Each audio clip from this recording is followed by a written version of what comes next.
Podcast Studios. This is After 9 with Scott and Kat. Hey now. Hi, everybody. Welcome to After 9. It's going to be one of those episodes with no Kat, but that's okay because Dave's filling in. Hey. How are you? Hey, I'm good. So this is the routine here. We do the radio show, and then we come in and do the pod. You know that because you're here on Fridays. But today you actually had to come in at 5:30 this morning. How you feeling? It's outrageous. I forgot that there was a 5 a.m. You did morning radio for a hell of a long time. Yep. Do you ever fall out of the routine? You know what's weird? I get asked that a lot. I don't think I ever got into the routine. Really? It's not normal.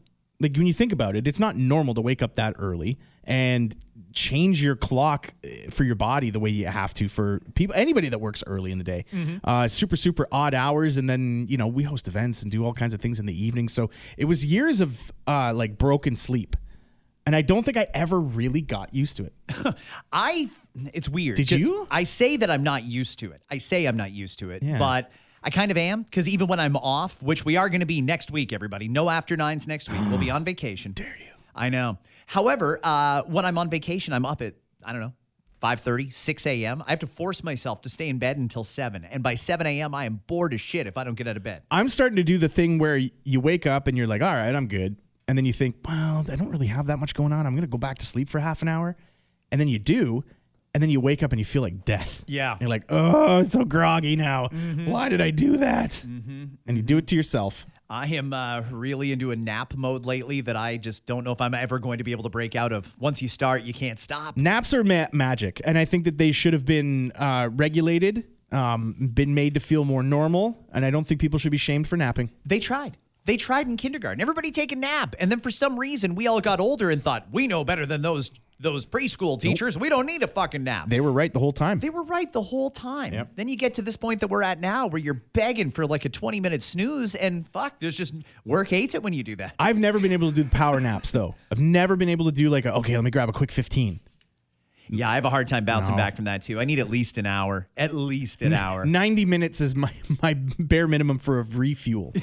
A 90-minute refuel. Yeah. Oh, speaking of which, we're going to cover a couple of different things, but namely, we're going to talk a little bit about American politics today, everyone. This because tonight is the huge debate between Donald Trump and Joe Biden. But before we get to that, and don't worry, it's not going to be it's not going to be that kind of a political conversation. No, Dave is a bleeding heart liberal. Everyone, he will defend Joe Biden for you. Don't worry about that. Right. But the Glastonbury Music Festival is coming up this weekend over in the UK. For those who don't know, Glastonbury is very similar to like a Coachella or something like that. What is it? Dua Lipa, Coldplay. Yeah, SZA, one of the headliners. Yeah, those are the big ones though. Avril's going to be there. Shania Twain.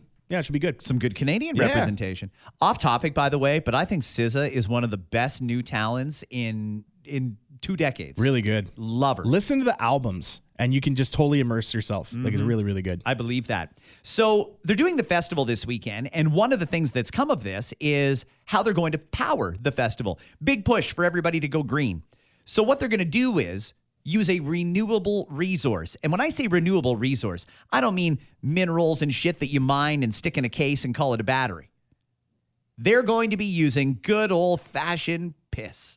Yeah. How is our urine going to make it a greener environment at Glastonbury? So are you actually interested, or do you think this is stupid? No, I am interested in it because renewable energy is something that we all need to pay more attention to. I'm all for it. This company over in the UK is setting up a 40-person porta potty, and they want everybody to just pee in there. If you could go into the porta potty, drain the main vein, so to speak, they're going to take all that urine and they put it in a little device which is full of bacteria. The bacteria eats away the urine, and that creates electricity. So when you're at the Glastonbury Music Festival this weekend watching Dua Lipa and Coldplay perform, the screens on either side of the stage are going to be powered by pee. They're pee-powered. The new piss-powered Pioneer. Panasonic Piss Power. Not to be outdone, and I'm sure you're wondering, well, what about the poop? What do you got to do if you got to poop? You can't pee you can't poop in the pee-only area, right?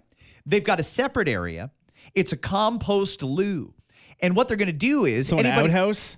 It's an outhouse. Yeah. Anybody who has to poop at the festival... It's going to be sorted separately. That will compost for the next year, and they're going to use that to regrow the grass that everybody's trampling all this weekend. Are we here to say that poop has been getting a bad name all these years?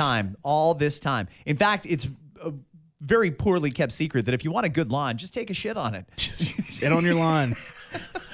My neighbors would have a problem if I went and defecated on the lawn and then started raking it. Oh, don't worry. I've got some bags. I'm going to pick it up. Morning, Jim. Rake my poop. I think that's great. I don't know how they figured out that this bacteria mixed with the pee is going to create electricity, but if you can do that, that's great. I'm all for it. If you can, if this works, there's clearly some steps in between. You pee in the thing, the bacteria goes num num num num num to your urine, and then it goes and electricity. So there's clearly some other steps in there, and it's created by brains that are way smarter than mine. In a way, it kind of bums me out that we're talking about this now when Kat's not here, because I feel like Kat would have a unique perspective on this as a woman. Not all women can use a urinal. Mm-hmm. And for this, you got to pee into the urinal, and it all goes down the hose and into the bacteria tube. Yeah, have you ever tried to sit in a urinal? Not comfortable. Or sanitary. So if a woman wants to participate in this activity, they probably could, but it's going to require a little bit of maneuvering to get it done. I'll bet you Kat could do it. Like which? No. I will bet on my partner that she could probably hit that urinal from 3 feet away. 3 feet away? Wow. That's 3 feet. Kat, I've got complete confidence in you. I bet you could hang a 3-foot piss and power that screen for at least a few minutes. Jeez. Can you imagine you're listening to Houdini from Dua Lipa and you know that it's the only way you're able to see it is because someone just rocked a hard piss. You're like, oh, good. How long does it take to filter and turn into electricity? I think it's a fairly quick process. Wow. They turn it around real quick. There's going to be 250 gallons of pee flowing through this thing at any given time. So if I just go out into my backyard, for example, or side of my house, I guess, and just rocked a leak all over the hydrometer, does that, would I get a discount? Probably get a ticket, actually. I think that you're not allowed to do that. I don't think it works in that way. It's a different process, but I like where you're going with that. Just take a piss on the hydrometer. Piss on the hydrometer. It should work. My limited science knowledge will let you know that it should work. I heard it on the radio. It's good for electricity. Yeah. Hey, hon, I heard that if you piss on the hydrometer, you save money on your bill. Just try it. It can't hurt. They say 7 in 10 Americans tonight are going to watch the CNN debate, the first one of this round of U.S. elections. This one is between former President Donald J. Trump and current President Joe Biden, both of whom... Joseph R. Biden? That's correct. Yeah, okay. Both of whom would also like to be the next president when they vote in November. So there's got to be some debates, and this one is... I feel like this was a long time coming. Trump has said he wants to debate Biden for a while, and then, surprisingly, Biden agreed to do it this early.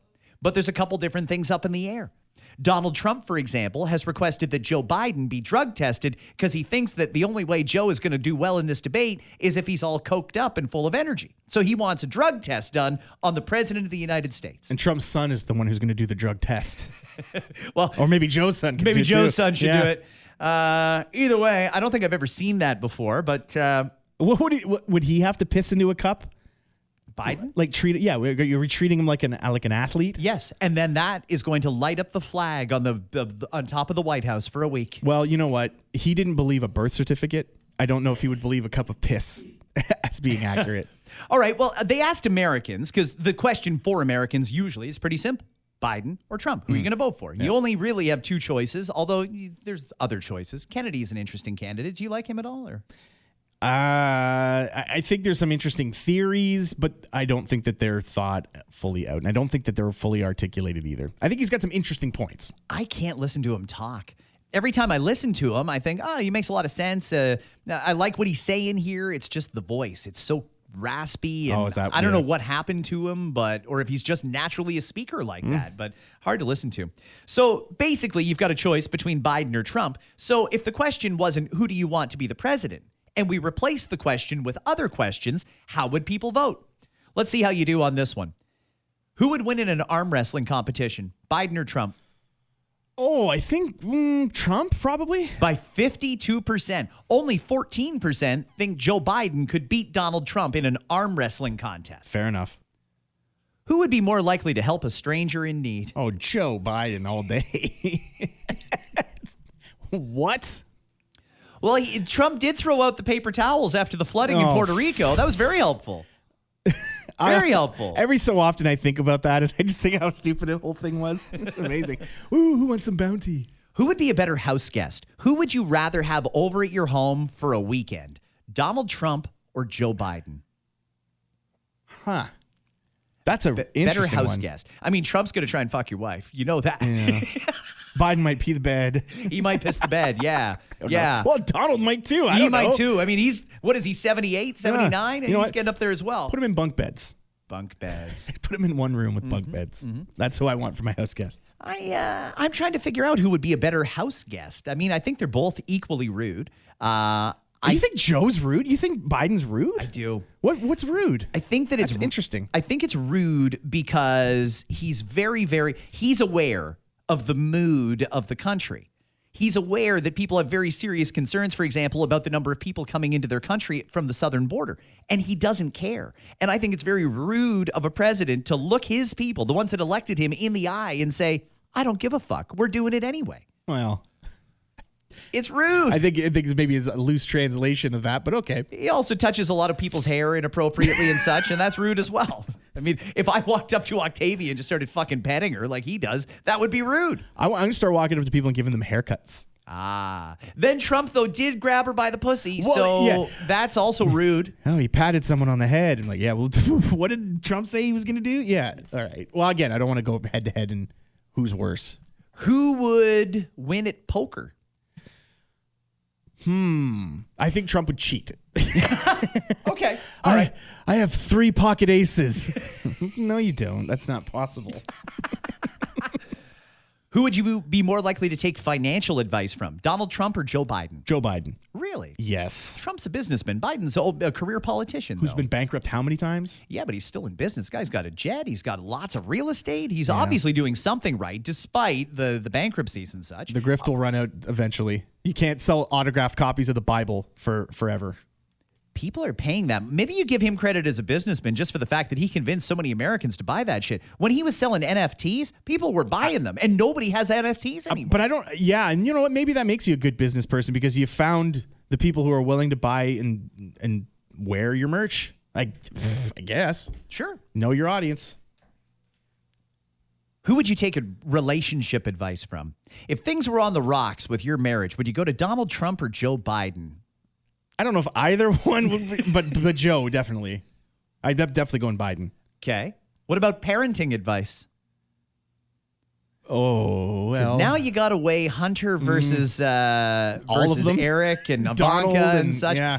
Trump seems to be a happy dad. He seems to really like his children and be proud of them, and clearly he's done something right if Okay. they're all successful. I'm going to say this, but there are too many interviews, too many stories where he's talking inappropriately about Ivanka.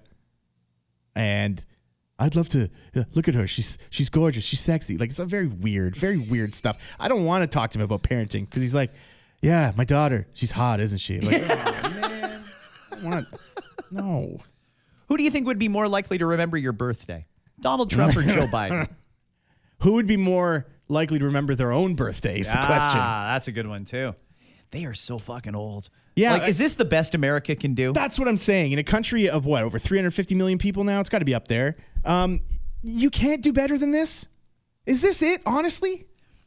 What if it weren't Trump? Let's say they're going to send him to jail in July before the convention. Let's say that actually happens. Is there anybody that you could say, yeah, you know what, that's a pretty good presidential candidate? You know, I think a lot of work has to be done from the Republican Party to make some people relevant in the party. They've really kind of put all their eggs in one basket. In Trump. Yeah. Yeah. But I don't think they had a choice. Like, I think No. Trump said, I'm going to be the candidate, and if you don't get behind me, I will screw you to the wall. And everybody just said, oh, all right, I guess he's going to be the candidate. They had a primary going on. I mean, they had Ramaswamy there. They had, what's her name? Nikki Haley. They had There's a bunch. Ted Cruz was there. Ron no, DeSantis? not Ted Cruz. Ron DeSantis. Yeah. Florida Ted Cruz. The They had- Floridian Ted Cruz. Yes, that's so true. But yeah, and I don't know. I cannot believe that this is it. This is the best. Who would win at pub trivia, Trump or Biden? You know, my original answer was Biden, but Trump knows a lot of pop culture stuff, but I think he would lose on the history side of it. Yeah? Oh, Frederick Douglass, tremendous guy, you know, doing great things for the economy. Like, look at all the speeches that he has to give, and he doesn't know who people are in history. Yeah. I don't think he knows any presidents prior to Clinton. Probably not. Not a historian, but you're right. No. He does know a lot of pop culture stuff. Anytime I've ever seen him in an interview where you don't talk to him about politics, they're really great interviews. He's got opinions, and that's what makes him an interesting person to listen to talk. But Who would be more likely to return a lost wallet? Biden. The majority. Oh, I didn't even give the answers. I should tell people how America voted on these. Most likely to remember your birthday, people said Trump. Parenting advice and relationship advice, people said Biden. Who would give better financial advice? Trump. Who would win at poker? Trump. Who'd be a better house guest? Biden. Who'd be more likely to help a stranger? Biden. Now we can go on. Okay. Who would be the most trustworthy babysitter? Oh, neither one. You of leaving them. your kids with Biden or you leaving them with Trump? Probably neither. I'm taking my kids with me. I don't know. Wherever I'm going, they're coming with me. Majority of Americans, and it was close, but majority of Americans said Joe Biden would be the better babysitter. Who would win in a dance-off? I don't know if I've ever seen Biden dance. I don't know either, but there's been a few times where he was a little lost on stage, and I thought, if you choreographed that, this could be an interesting dance. This could be like a TikTok sensation. Well, and then Trump did the dance that looked like Elaine's dance from Seinfeld. Yes. And that's still an active GIF. You know, I don't like or dislike Trump. Fine. He wouldn't have been my candidate, by the way. I still think that if America really wants to get shit done, there's one guy for the job, but they already canceled the fucking guy, unfortunately. But I would like to see Cuomo from New York run because I think he'd be a great president, Republican or Democrat. I think he'd be good. However, if these are our two options, I think that probably, I don't even know who I like the most here. I'm not a Biden tough. fan. I know. I'm This is not. tough. I really wish America would just scrap this shit right now and say, it's actually going to be neither of them. We're going to pick out two normal candidates and you guys can pick between the two. And here's the policies of this guy. Here's the policies of that guy. Vote for who you like best. Hosted by Ryan Seacrest. Exactly. They should do an Idol-style presidential campaign. Who's got better fashion sense? Trump or Biden? Probably Biden. Trump got more votes there. It was a red tie or a blue tie. That's it. Yeah. It's the same All, thing. they wear suits all the time. All the time. Although, It's hard. Have you seen Biden at the beach? That's not a very good fashion look. Well, neither is Trump on the golf course. No, that's not either. Neither one of them look great. Bro, will you fuck off with the white shirts? It doesn't look good. No. Get the guy a patterned shirt that doesn't make him look fat. Yeah. You guys could probably, surrounding Donald Trump, you're enabling him by allowing him to dress like that on the golf course. And and maybe just throw out all of the khaki pants. All of them. All of them. Get rid of them all. Don't wear any of them. Does he ever wear shorts? I've never seen either of them. Well, I've seen Biden in shorts at the beach. I see him on bikes with shorts. I don't think I've seen Trump in shorts. I don't know if he owns shorts. What do you think? He goes from clothes to pajamas. I'm assuming like a full body pajama. He's not a shorts and tee guy. I'll bet you Biden has one of those fucking nightcaps that he puts on, the long dangly ones. Looks like an elf would wear it. He looks like Ebenezer Scrooge. Yeah, he probably carries around a candle, but it tells everybody it's a lamp. But I don't understand. Like, I don't know what Trump would change out of because I've never seen him in anything but a suit. Yeah, I don't think I have either. Even when he goes to the UFC fights, you'd think, dude, put a tracksuit on or something like everybody else. Wear a tap out. Wear some Affliction merch. I know you've got to go because you've Yeah. got a meeting, but I got two questions. Who would be better at handling spicy food? Oh, wow. Well, I think Hot ones, maybe. I think Trump because he eats a lot of crappy food and he's probably burnt off all his taste buds. Right. You can do that. You could probably do it. You can get yourself immune. If you eat enough of the spicy Diablo sauce from Taco Bell, eventually it won't be spicy anymore. No. People said Trump would be better at Yeah, handling I think spicy food. Who'd be a more reliable designated driver? Oh, no.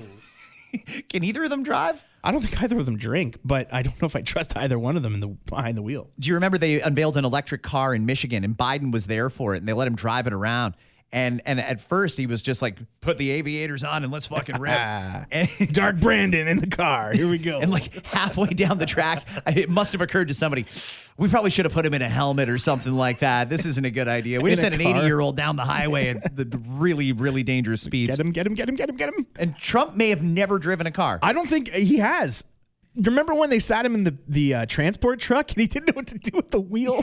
He's like, do, and he's like doing the horn honk thing. Like, oh, it was amazing.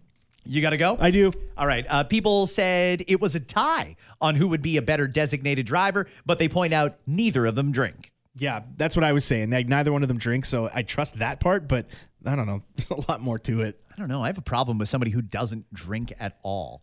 Everybody has a beer every now and again or a shot of whiskey on a special occasion. I don't need it. I'm fine without it. I know you're fine without it, but I mean, at least you participate. I don't need booze to have a good time. Well, I do. A lot of it. Well, we didn't have any of the pods, is why I'm leaving. Okay, Dave is gone now, so you get me for the rest of this episode, and it's a good opportunity to do a little bit of solo Scott here and talk about something that I like very, very much, politics. Let's talk a little bit about that because earlier this week, Monday, there was a by-election. And for those who heard a little bit about it, and maybe some and don't really know what's going on, that was a very, very, very safe Liberal seat. That was one where they could run a dog, and the dog would probably win that election in that particular riding because it is a very liberal riding. In fact, federally anyway, Toronto is an extremely liberal area. So it should have been safe. The Liberals put out a good candidate. They had the former chief of staff to the finance minister and deputy prime minister, Chrystia Freeland. And, you know, they campaigned hard. They had just about the entire cabinet flown to Toronto, to this riding, to try and hold on to what should be a very, very safe Liberal seat. Well, as we know now, it wasn't that safe. The Liberals lost a seat in the middle of Toronto. And what's come since then is really, really fascinating to me. You've got a lot of the members of the government who are trying to justify or explain what happened on Monday. Because as Liberals discuss what's going on here, they're saying things like, if we can't win in one of the safest Liberal ridings in the country, we don't have a shot in the next election. If the Liberals lose Toronto, they can't form government because they simply don't have enough seats in other parts of the country. Toronto, Vancouver, Montreal typically are what get the Liberals elected. So now what do that they've got a problem in Toronto? The polls say 70% want Justin Trudeau to step down. And there's a lot of people who are using this by-election loss, massive loss for the Liberals, as an excuse to say, okay, now it's time for Justin Trudeau to go. But there's a lot of people who don't seem to want to see him go within the government. Or maybe they do, and they're just afraid to say it. So I'm going to play a couple of different things for you. We're going to start off with the Deputy Prime Minister and Finance Minister, Chrystia Freeland. This is her talking after that horrible by-election defeat. Deputy Prime Minister, can the Prime Minister still stay on to lead the Liberal Party into the next election, given that you just lost one of the safest seats in the entire country last night? Yes, he certainly can. Can you explain why? Because everybody we're hearing from behind the scenes believes that the result last night means catastrophic losses across the country. If you cannot win in Toronto under Justin Trudeau, why should anybody believe you can win anywhere else under him? Our government is focused on working hard for Canada and Canadians and on delivering results for Canada and Canadians. That is what the Prime Minister is focused on. That is what we are all focused on. The Prime Minister is committed to leading us into the next election, and he has our support. Okay. All right, fine. I mean, I guess I wouldn't expect her to come out on television and completely throw the man under the bus. And Trudeau, to his credit, when he spoke, he said, no questions from the media, by the way, but he did come out and say, we saw the result. We know we have a lot more work to do. Well, I'll emphasize a little bit further. They got a lot of work to do. But that's not the only minister. Let's hear from the health minister, Mark Holland, who was also talking about that defeat in the by-election on Monday. But Minister, you were saying that Canadians care about dental care and pharmacare. In that riding, though, one of the main reasons a lot of people pointed to for why they voted, they said that Prime Minister Justin Trudeau shouldn't stay on as leader. Do you think he should stay on as leader? Absolutely. I think the Prime Minister is a person of extraordinary integrity. Whoa. 7 out of 10 people in this country want the Prime Minister to go away. They don't necessarily intend to vote for Conservatives, but they don't want Justin Trudeau there, either because they're also sick of Trudeau or they don't think that the party can win with Justin Trudeau. And right now, Liberals have a lot of reflecting to do. Do we hang on to Justin Trudeau? Now, coming out and saying the Prime Minister has the highest integrity? Come on. Come on, Mark. Come on. You know as well as I do that no prime minister has ever faced the amount of scandal or ethics violations that Justin Trudeau has. He practically does it as a hobby, violating ethics rules. You certainly can't say that. That's just craziness. But I will give him the rest of the time here. It's about a minute long. He's going to explain more. Who has carried this nation through some incredibly difficult times. How concerned are you that more voters are not thinking the way that you are? Actually, the majority in polls are showing that they think that your party would be better off without Justin Trudeau at the helm. Well, look, the day before I was nominated in 2004, people said, why are you running? There are going to be 250 Liberals elected under Paul Martin. You're going to be one of a countless number of MPs. There's no point in going. The day after my nomination, the news cycle changed, polls changed, and people said, why are you running? You can't get elected. In 20 years of politics, I've learned people like to pretend they know what's happening. They have no idea. Well, there you go, Canada. There you go. You can pretend you know what's happening, but you don't know what's happening. Liberal politicians know politics, not you. You don't know what the hell you're talking about. You're just a regular Canadian with a simple opinion. That can't possibly be accurate. This government knows exactly what should be done. Yeah. Tough look. I don't know what Liberals are going to do, and you can probably tell by now, I'm not a Liberal. I haven't been for a very, very, very long time. And frankly, that's just because things have changed a lot. My priorities in life changed. Your priorities in life have probably changed, maybe to align more with the government and the Liberals, or maybe away from them.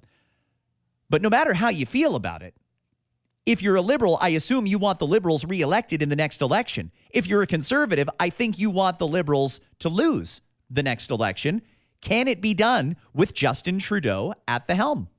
Can it be done? Can Justin Trudeau win the next election, or is he going to take a once great party completely down the tubes? Because based on the polling, it looks like it's going to be a massacre at the polls when we inevitably have an election. Pierre Poilievre is running to be prime minister. He was asked about the Liberals and the state that the party may be in right now, and here's an interesting take that he had. Justin Trudeau is not a Liberal. It might surprise you to hear me say that. He's not a Liberal. Liberals used to believe in liberty, and Conservatives believed in conserving it.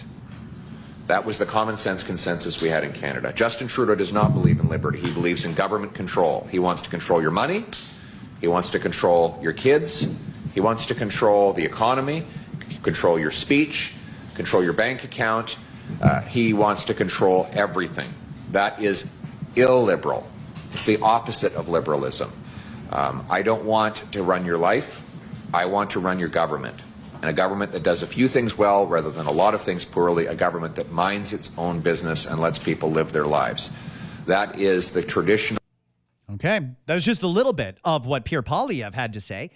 He, of course, doesn't get a vote. He doesn't get to say who should be leader of the Liberal Party. But at what point do you Liberals, and again, I'm going to use that distinction there because it's not me, it's you guys. At what point do you guys have this heart-to-heart as a party?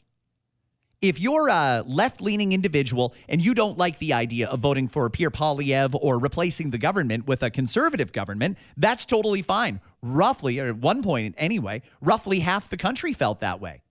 They don't want a conservative government, and that's fine. If you're a liberal, you probably don't want a conservative government.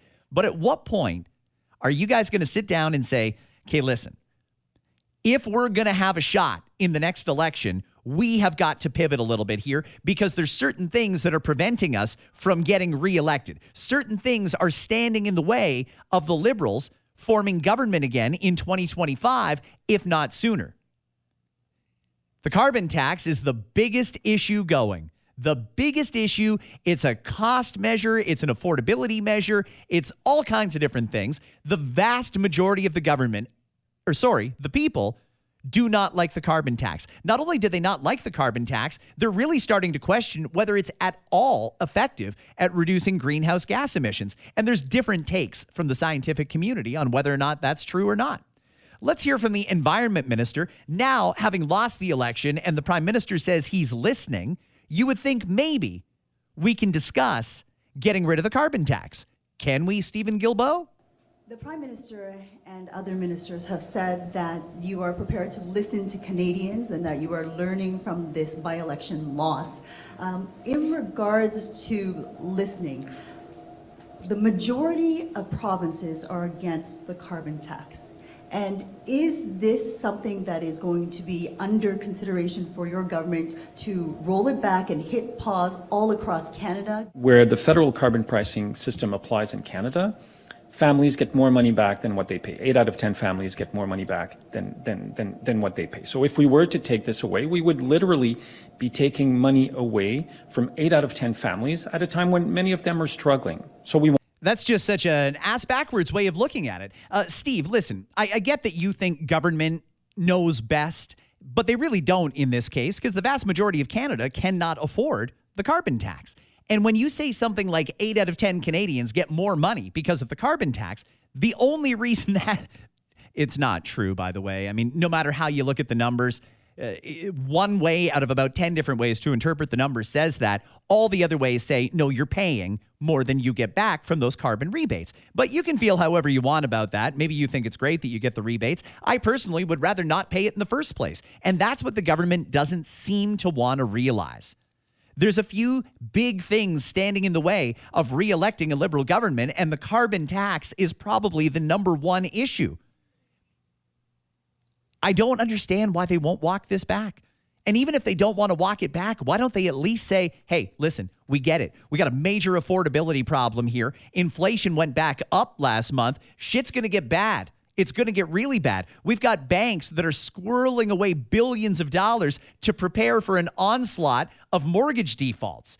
It's going to get really, really bad here. And maybe now we don't want to pile on and add to the expense of Canadians, so no more carbon tax increases. Or let's roll it back to the 2021 levels or something like that. You'd think they would come to the taxpayers with a compromise and say, we hear you, we know you don't like it, we're going to do something to make it a little more palatable for you. But no, they double down and they keep repeating that talking point that 8 out of 10 Canadians make more money. I want to point out the obvious, what many people have already realized. Actually, what would put more money in people's pockets is if you didn't take it out of the pocket in the first place. The only reason you get money back is because you paid into it. If you didn't take it in the first place, you would have all of your money, not the partially rebated amount of money. The carbon tax is a big one, and the Liberals are really, really hoping that in the next election, they can paint the picture like this. I know you guys don't like us right now, and 7 out of 10 people want us gone, but if you get rid of us, you're going to lose pharmacare and you're going to lose dental care. I don't know if that's going to happen. I haven't heard Pierre Poilievre say that. I have to assume that there's going to be cuts, no matter what. There's going to have to be cuts. We are spending well beyond our means. We are now spending more on interest payments on our debt than we do on healthcare in a year. Over $50 billion a year in interest payments, right to whoever we owe it to. Who do we owe that money to? If every country in the world's in debt, who do we owe it to? Where does that money go? When we pay the debt, who do we write the check to? We'll put a pin in that and come back to it another time. My point being, there's going to have to be cuts. Would you be that upset if the dental care program went away, or the what is it? Dental care, and what was the other one? Oh, pharmacare, right. But it's not really pharmacare, right? It's diabetes drugs and it's contraception. Okay, I don't know. Would you be willing to cave on that if you got an income tax cut? These are going to be questions that we're going to be having to debate, discuss, and consider when we go to the polls, because that's what it's going to be. It's going to be cuts versus more spending. And as I read the room right now, I kind of get the impression that Canadians have learned the more government spends, the higher inflation goes. When you've got a situation where the government is just printing endless amounts of money, nonstop, those presses are going, printing more cash. that has to have an effect on inflation, and it can only send inflation one way, which is up. I don't know how it's going to go, to be perfectly honest with you, when Canadians are actually presented with a choice. And in fairness, Pierre Poilievre hasn't put out his full platform yet, so we don't know.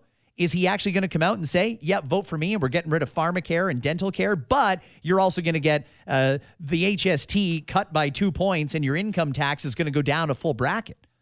Man, that would put money in people's pockets quick if the government stopped taking it in the first place. Maybe we could have a conversation about that. Poilievre has said one of the first things he'll do is within 100 days of being elected, he will have an all-star panel of economists and a collection of different occupations and such in there discussing true, meaningful tax reform. The Liberals weren't wrong. When they brought in the capital gains tax, they said something very interesting.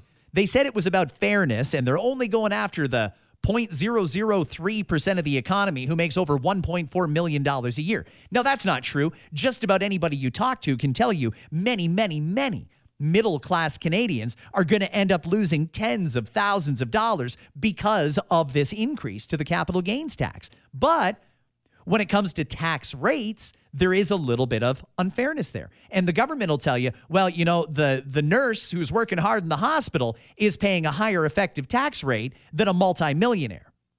And yeah, I mean, when you talk about it in percentages, absolutely. But let's keep in mind, the multimillionaire is still paying probably millions of dollars in taxes, whereas the nurse is probably going to settle between 30 and 40 grand. It's all relative. We do need to make things a lot more fair because it really isn't fair the way the taxation system in Canada works. Now, raising taxes on the middle class when we're in the middle of a financial crisis, I don't think that's the smartest thing, but what do I know, I guess? I think probably the best thing we could do, the best stimulus we could ever have, is to put more money in people's pockets. And when the election comes around, I will be watching to see who is going to put more money in my pocket. I'm not looking for a bigger rebate on the carbon tax. I'd like that to not be taken in the first place. I shouldn't have to pay a carbon tax right now because, frankly, I don't know that it works. I kind of side with you guys that think it's really questionable science here about whether or not paying more in taxes can change the weather. Really, really questionable. And frankly, I feel like our money's being wasted. Don't you? Isn't it crazy that every time you turn on the news, and it doesn't matter what level of government is, our tax dollars are just being pissed away on stupid stuff. We are wasting so much money that could be creating world-class healthcare.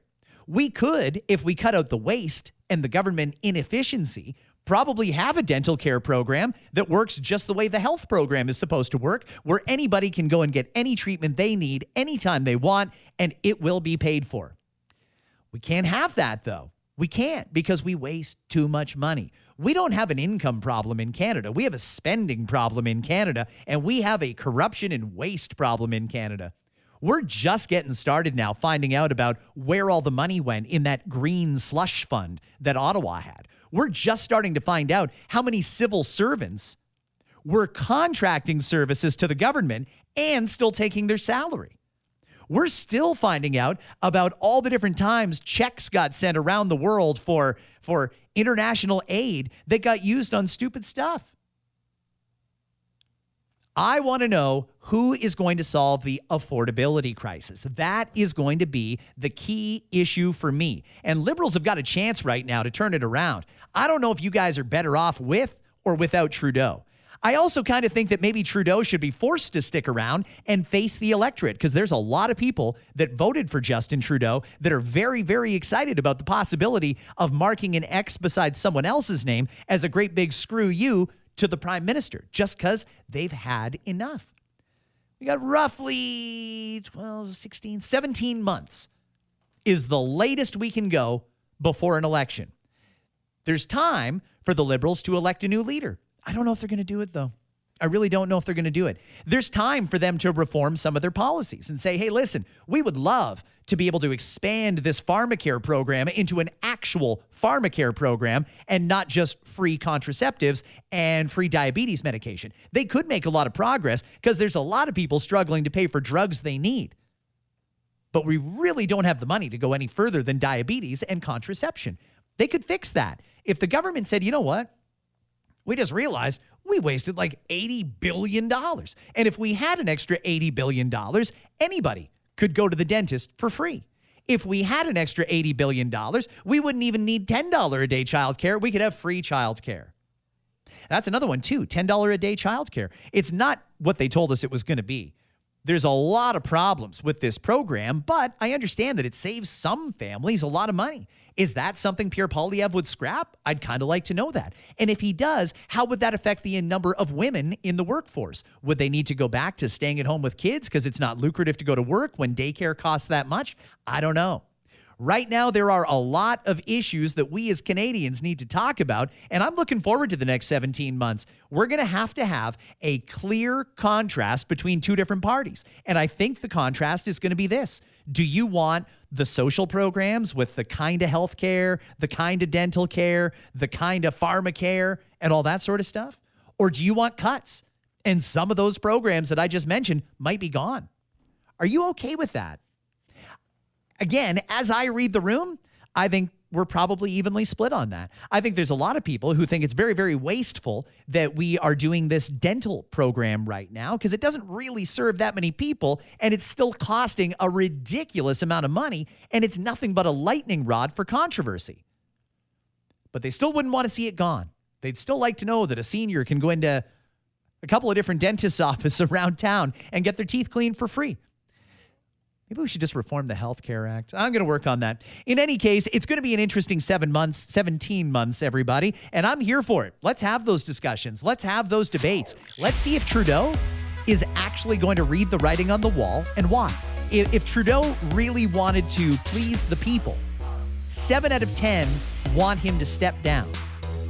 He doesn't even want to do that, let alone repeal or scrap the carbon tax or take away some of these huge spending programs.